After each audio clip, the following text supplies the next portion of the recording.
Hello friends, नमस्कार। मैं हूं पवन कुमार और आप देख रहे हैं YouTube channel creative education.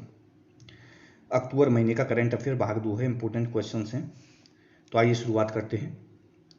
Question number 1 है, शांति के लिए नोबेल पुरस्कार 2020 निम्न में से किसे प्रदान किया गया है? शांति के लिए नोबेल पुरस्कार 2020 निम्न में से किसे प्रदान किया गया है? तो इसका राइट आंसर है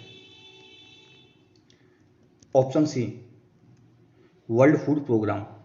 ये नॉर्वे की नोबेल कमेटी ने नोबेल शांति पुरस्कार से किसको सम्मानित किया है? वर्ल्ड फूड प्रोग्राम को सम्मानित किया है।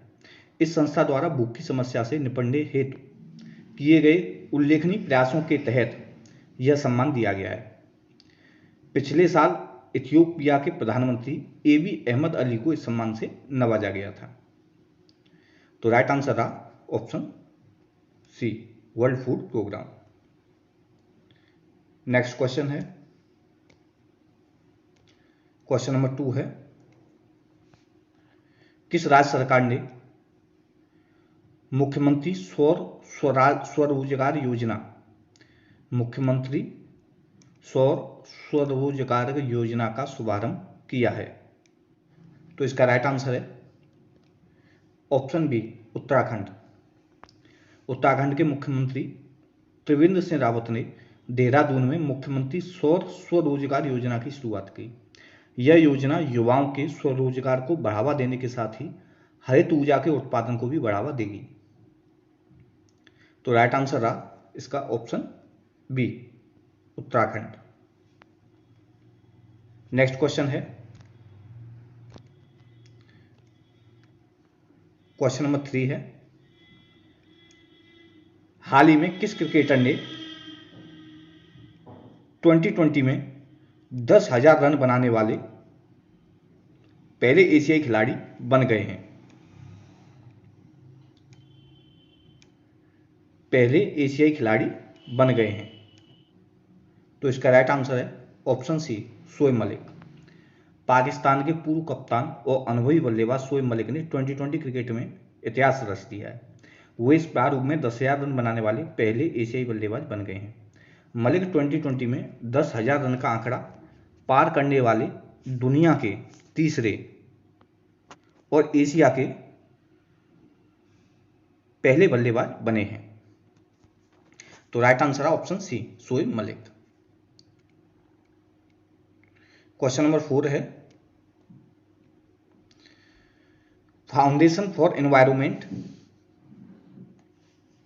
एजुकेशन की तरफ से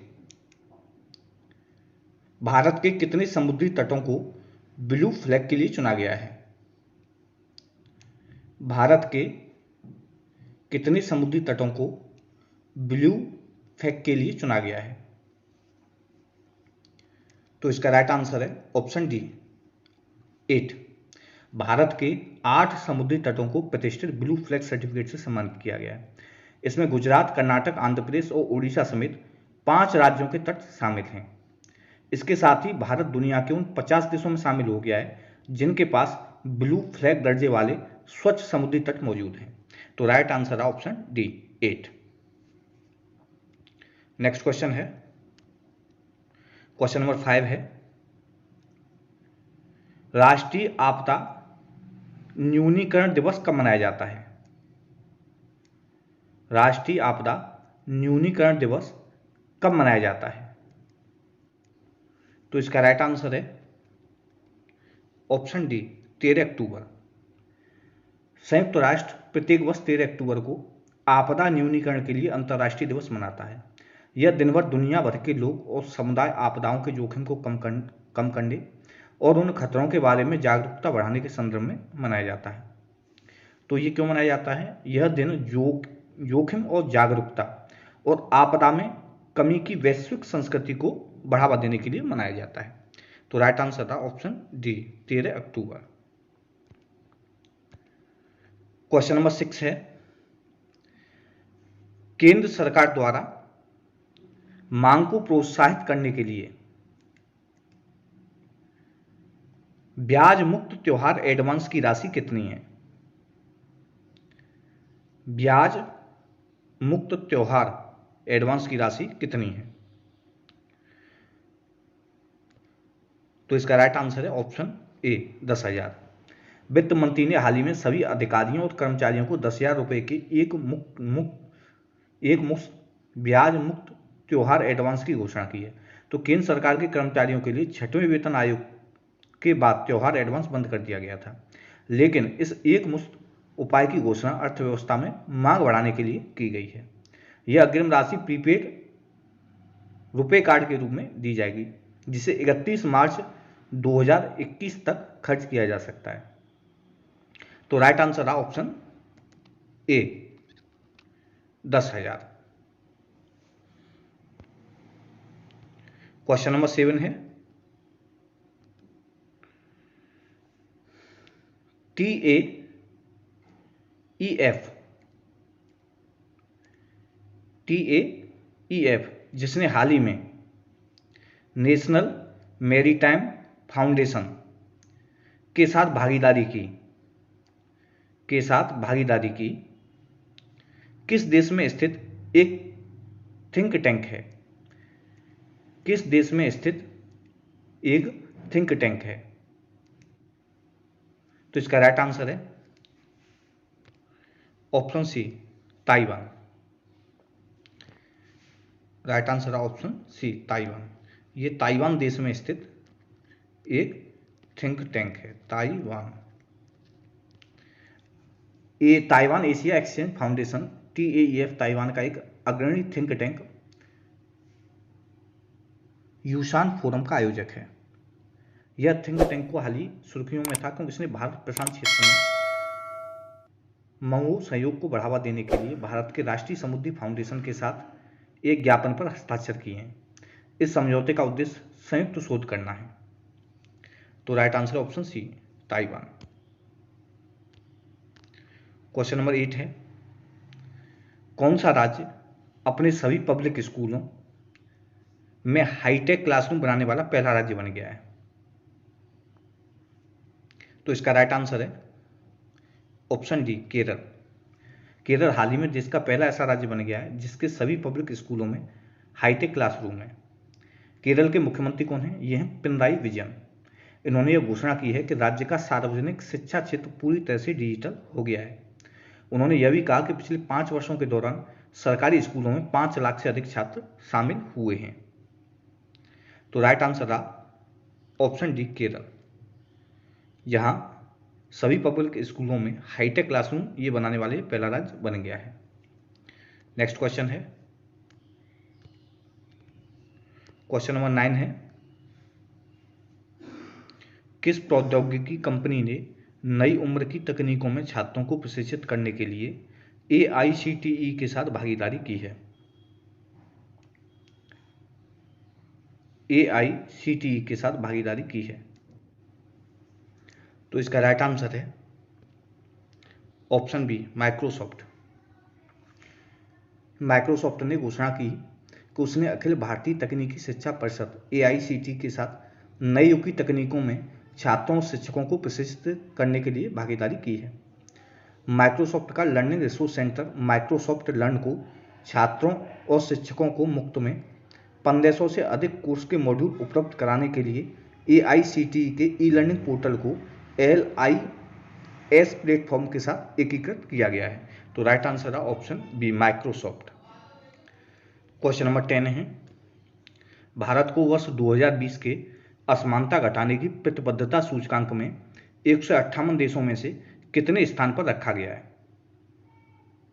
158 देशों में से कितने स्थान पर रखा गया है? तो इसका राइट आंसर है ऑप्शन डी 129वें। भारत को साल 2020 के असमानता घटाने की प्रतिबद्धता सूचकांक commitment to reducing inequality index में 158 देशों में से 129वें स्थान पर रखा गया है। तो ध्यान रखिए कितने देशों में से 158 देशों में से इनको जो स्थान भारत को मिला है वो मिला है 129वां। यह सूचकांक का तीसरा संस्करण है जो कोविड-19 के समय में असमानता से निपटने पर केंद्रित है। वर्ष 2020 के CRI सूचकांक में नॉर्वे शीर्ष स्थान पर रहा है। कौन सा देश शीर्ष स्थान पर है? नॉर्वे। 198वें स्थान पर दक्षिण सूडान इस सूचकांक में सबसे कम रैंकिंग वाला रहा है।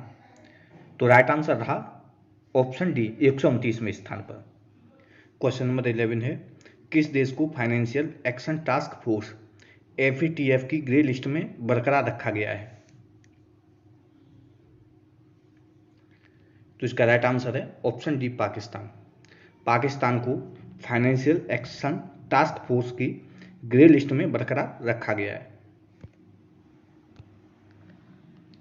क्वेश्चन नंबर 12 है, रक्षा मंत्री राजनाथ सिंह ने बॉर्डर रोड ऑर्गेनाइजेशन द्वारा तैयार निम्न में से कितने पुलों का एक साथ उद्घाटन किया है? निम्न में से कितने पुलों का एक साथ उद्घाटन किया है? तो इसका राइट आंसर है ऑप्शन सी, 44। ये केंद्रीय रक्षा मंत्री राजनाथ सिंह ने वीडियो कॉन्फ्रेंसिंग के जरिए 44 पुलों का लोकार्पण किया है। BRO ने एक साल में 54 पुलों का निर्माण करके रिकॉर्ड बनाया है। कितने? 54 पुलों का निर्माण करके रिकॉर्ड बनाया है। राजनाथ सिंह ने कहा कि एक साथ इतनी संख्या में पुलों का उद्घाटन और टनल का शिलान्यास अपने आप में एक बड़ा रिकॉर्ड है। तो राइट आंसर है ऑप्शन सी, 44। नेक्स्ट क्वेश्चन है, क्वेश्चन नंबर 13 है, अमेजन पे ने भारत में डिजिटल पेमेंट को बढ़ावा देने के लिए किसके साथ समझौता किया है? अमेजन पे ने भारत में डिजिटल पेमेंट को बढ़ावा देने के लिए किसके साथ समझौता किया है? तो इसका राइट आंसर है option B, Uber. Online payment processing service Amazon Pay और cab service provider technology company Uber ने भारत में डिजिटल भुगतान को प्रोत्साहित करने के लिए साझेदारी करने की घोषणा की है। तो राइट आंसर रहा ऑप्शन बी, उबर। क्वेश्चन नंबर 14 है, पेप्सिको ने किस प्रदेश में 814 करोड़ रुपए की लागत से एक इकाई स्थापित करने की घोषणा की है? तो इसका राइट आंसर है ऑप्शन डी, उत्तर प्रदेश। बहुराष्ट्रीय फूड एवं बेवरेज कंपनी पेप्सिको द्वारा उत्तर प्रदेश में 814 करोड़ रुपए के निवेश से एक नवीन ग्रीनफील्ड आलू चिप्स उत्पादन इकाई स्थापित करने की घोषणा की है। अगर उत्तर प्रदेश की बात करते हैं तो यहाँ के मुख्यमंत्री हैं योगी आदित्यनाथ, और उत्तर प्रदेश में बाल श्रमिक योजना शुरू की गई है। कौन सी? बाल श्रमिक योजना। उत्तर प्रदेश के मंडुआडीह रेलवे स्टेशन का नाम बदलकर बनारस रेलवे स्टेशन रखा गया है। तो राइट आंसर रहा option D, Uttar Pradesh. Next question है, क्वेश्चन नंबर 15 है, मनोज कुमार भारती को किस देश में भारत का राजदूत नियुक्त किया गया है? मनोज कुमार भारती को किस देश में भारत का राजदूत नियुक्त किया गया है? Option C, Indonesia. Manoj Kumar Bharati को इंडोनेशिया में भारत के अगले राजदूत के रूप में नियुक्त किया गया है। क्वेश्चन नंबर 16 है, लेह को श्रीनगर से 12 महीने जोड़ने वाली जोजिला टनल के निर्माण कार्य का उद्घाटन। तो इसका राइट आंसर है ऑप्शन सी, नितिन गडकरी। केंद्रीय सड़क परिवहन और राजमार्ग मंत्री नितिन गडकरी ने गुरुवार को 14.15 किलोमीटर लंबी जोजिला सुरंग के निर्माण कार्य के लिए वीडियो कॉन्फ्रेंसिंग के जरिए पहला ब्लास्ट कर काम की शुरुआत की। तो इसका उद्घाटन किसने किया है? नितिन गडकरी ने। नेक्स्ट क्वेश्चन है, क्वेश्चन नंबर 17 है,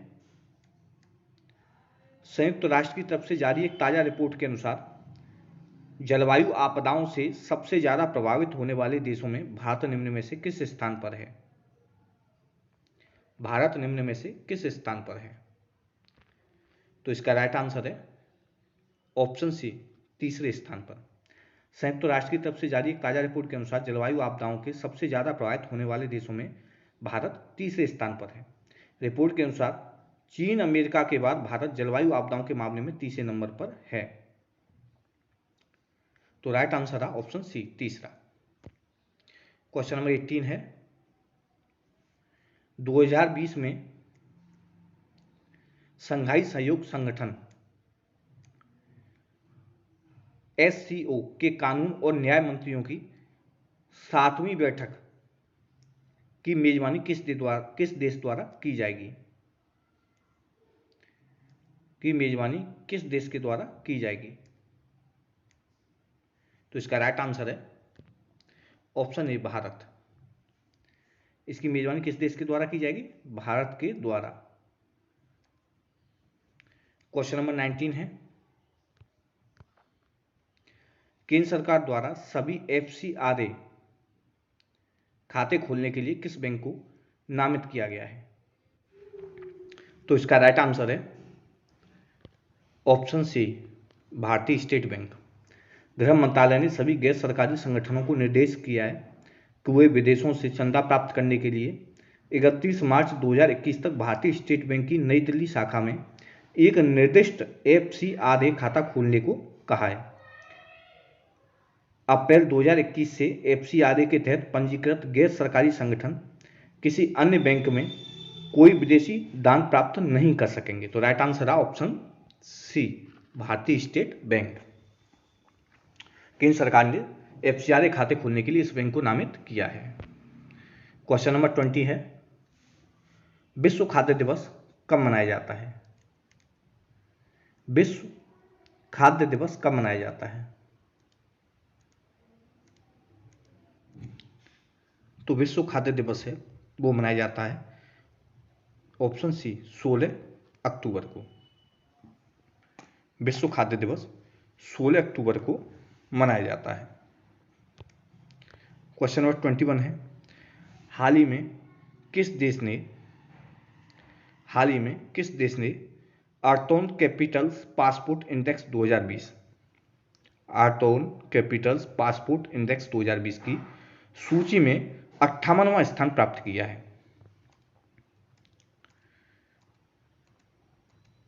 तो इसका राइट आंसर है ऑप्शन सी, भारत। आर्टन कैपिटल के पासपोर्ट इंडेक्स 2020 के अनुसार भारत को विश्व के सबसे शक्तिशाली पासपोर्ट की सूची में 58वां स्थान दिया गया है। इसमें सबसे ऊपर स्थान है वो है न्यूजीलैंड का, और दूसरे स्थान पर है Japan, Germany, Austria, Luxembourg, Switzerland, Ireland, दक्षिण कोरिया और ऑस्ट्रेलिया, ये दूसरे स्थान पर है। तो सबसे जो पहला स्थान है वो किसका है? न्यूजीलैंड का है। और 58वां स्थान किसका है? ऑप्शन सी, भारत का है। क्वेश्चन नंबर 22 है, विश्व हस्त प्रक्षालन दिवस किस दिन मनाया जाता है? ये जिसकी जगह पर यहां ये है किस दिन मनाया जाता है? तो इसका राइट आंसर है ऑप्शन डी, 15 अक्टूबर। विश्व हस्त प्रक्षालन दिवस, ग्लोबल हैंड वॉशिंग डे, प्रतिवर्ष 15 अक्टूबर को मनाया जाता है। इस दिन लोगों में हाथ धोने के प्रति जागरूकता फैलाने के लिए अभियान चलाया जाता है। कुछ महत्वपूर्ण कार्य करने से पहले हाथ धोना बहुत महत्वपूर्ण है, क्योंकि ये कोविड-19 के कारण इंपॉर्टेंट क्वेश्चन बन गया है, इसलिए इसको यहाँ पुट किया है। तो 15 अक्टूबर इसका राइट आंसर है। क्वेश्चन नंबर 23 है, भारत को कितने साल के लिए फिर से अंतर्राष्ट्रीय सौर संगठन का अध्यक्ष चुन लिया गया है?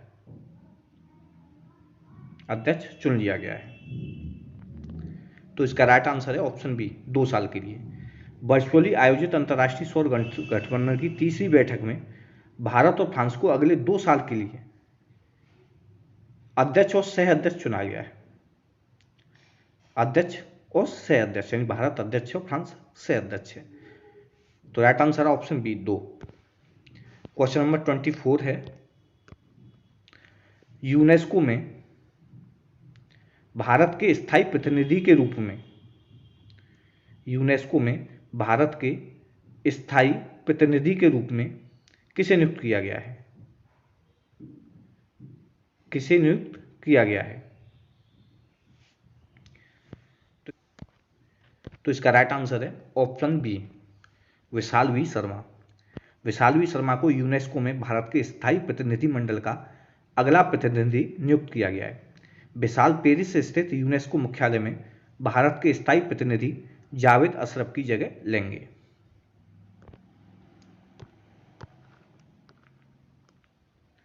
क्वेश्चन नंबर 25 है, किस राज्य सरकार ने हर पुलिस स्टेशन में महिला हेल्प डेस्क स्थापित करने की घोषणा की है? तो इसका राइट आंसर है ऑप्शन डी, उत्तर प्रदेश। सरकार ने प्रदेश के सभी थानों में महिला हेल्प डेस्क बनाए जाने का निर्देश जारी किया है, जिससे प्रदेश की लड़कियों और महिलाओं को थाने जाकर अपनी शिकायत दर्ज कराने या बात कह पाने में आसानी होगी। तो राइट आंसर है option D, Uttar Pradesh. Question number 26 है,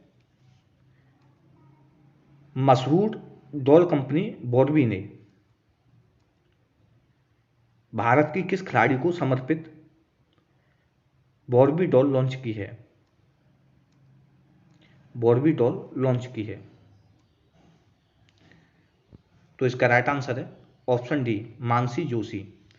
मशहूर डॉल कंपनी बॉर्बी ने भारतीय para badminton player Mansi Joshi को समर्पित बारबी डॉल लॉन्च की है। बारबी इससे पहले दीपा कारमकर के लिए भी डॉल बना चुका है। तो राइट आंसर रहा option D, Mansi Joshi. Question number 27 है, अंगीकार अभियान पर एक राष्ट्रीय रिपोर्ट हाल ही में जारी की गई है। यह अभियान किस मंत्रालय से संबंधित है? तो इसका राइट आंसर है ऑप्शन सी, आवास और शहरी मामलों के मंत्रालय। आवास और शहरी मामलों के मंत्रालय से यह संबंधित है।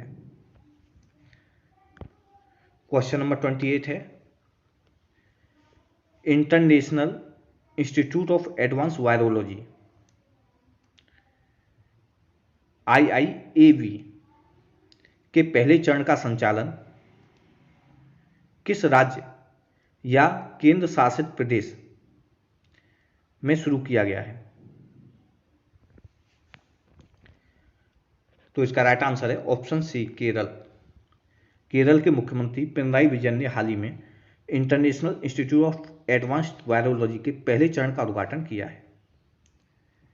यह तिरुवनंतपुरम के थोनक्कल में लाइफ साइंस पार्क में स्थित है। तो राइट आंसर है option C, Kerala. Question number 29 है, सबसे गरीब देशों को कोविड-19 से निपटने में मदद के लिए किस संस्था ने 25 बिलियन के आपातकालीन वित्त पोषण का आह्वान किया है? तो इसका राइट आंसर है ऑप्शन डी, विश्व बैंक। विश्व बैंक ने 25 बिलियन के आपातकालीन वित्त पोषण का आह्वान किया है कोविड-19 के कारण। जो गरीब देश हैं उनमें कोविड-19 से निपटने के लिए। तो राइट आंसर है ऑप्शन डी। क्वेश्चन नंबर 30 है, किस राज्य ने देश में पहला हर घर जल राज्य बनने का अनूठा गौरव हासिल किया है? तो इसका राइट आंसर है ऑप्शन बी, गोवा। यह कारनामा किसने किया है? गोवा ने किया है। क्वेश्चन नंबर 31 है, संयुक्त राष्ट्र की तरफ से जारी ताजा रैंकिंग, एक ताजा रिपोर्ट के अनुसार जलवायु आपदाओं से सबसे ज्यादा प्रभावित होने वाले देशों में भारत निम्न में से कौन से स्थान पर है? तो इसका राइट आंसर है ऑप्शन बी, तीसरे स्थान पर। संयुक्त राष्ट्र की तरफ से जारी एक ताज़ा रिपोर्ट के अनुसार जलवायु आपदाओं में सबसे ज़्यादा प्रभावित होने वाले देशों में भारत तीसरे स्थान पर है। रिपोर्ट के अनुसार चीन अमेरिका के बाद जलवायु आपदाओं के मामले में तीसरे नंबर पर है। तो राइट आंसर था ऑप्शन बी, तीसरे स्थान पर।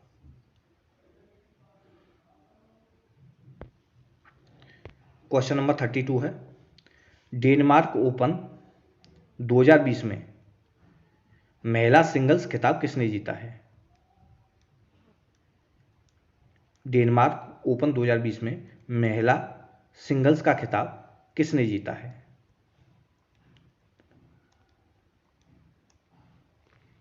तो इसका राइट आंसर है option D, Naomi Okuhara. Badminton में नाओमी ओकुहारा ने डेनमार्क ओपन महिला सिंगल्स खिताब जीता है।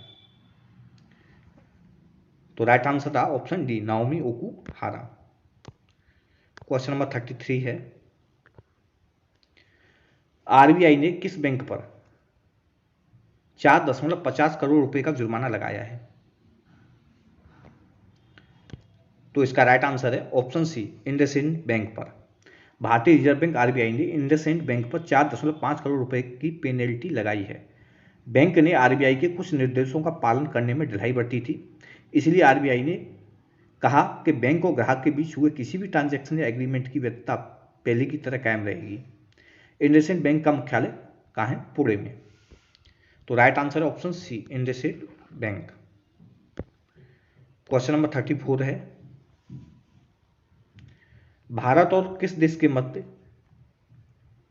द्विपक्षीय अभ्यास स्लिनेक्स के 8वें संस्करण की शुरुआत हुई है?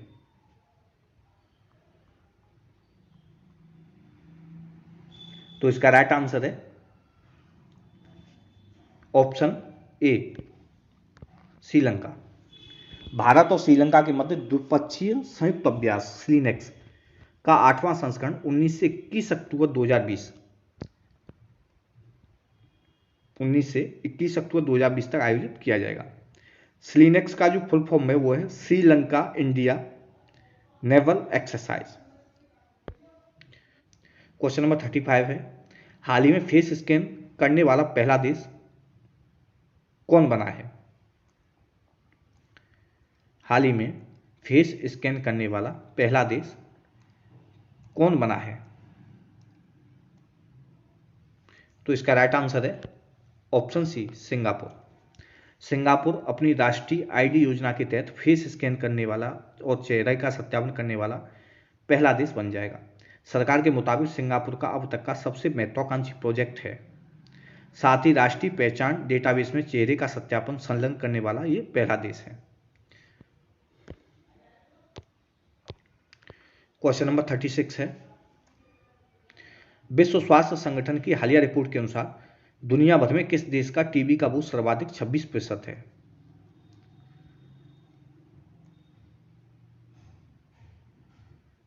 किस देश का टीबी का बोझ सर्वाधिक 26% है?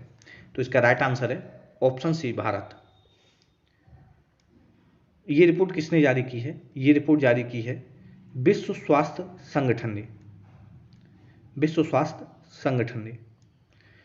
और इसमें जो टीबी का सर्वाधिक जो बोझ है 26%, वो किस पे? भारत पे है। क्वेश्चन नंबर 37 है, रक्षा मंत्रालय ने मालाबार युद्धाभ्यास में किस देश को शामिल करने की घोषणा की है?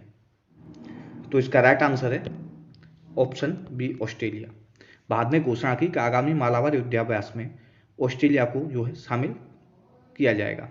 इसका प्रभावी अर्थ यह हुआ है कि क्वाड या 4 सदस्यीय गठबंधन के सभी सदस्य इस महाअभ्यास में शामिल होंगे। तो राइट आंसर है option B, Australia. Question number 38 है, खेल मंत्रालय द्वारा कितने Khelo India state centre of excellence का चयन किया गया है? खेल मंत्रालय द्वारा कितने Khelo India state centre of excellence का चयन किया गया है?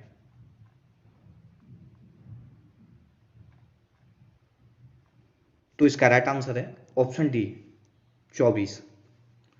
खेल मंत्रालय ने हाल ही में 9 राज्यों और केंद्र शासित प्रदेशों को खेलो India state centre of excellence में अपग्रेड करने के लिए चुना है। मंत्रालय ने खेलो India state centre of excellence में अपग्रेड किए जाने वाले 14 केंद्रों की पहचान की थी। तो राइट आंसर है ऑप्शन डी 24। तो दोस्तों ये थे इंपॉर्टेंट क्वेश्चंस। उम्मीद करता हूं ये वीडियो आपको पसंद आई होगी। वीडियो देखने के लिए आपको बहुत बहुत धन्यवाद।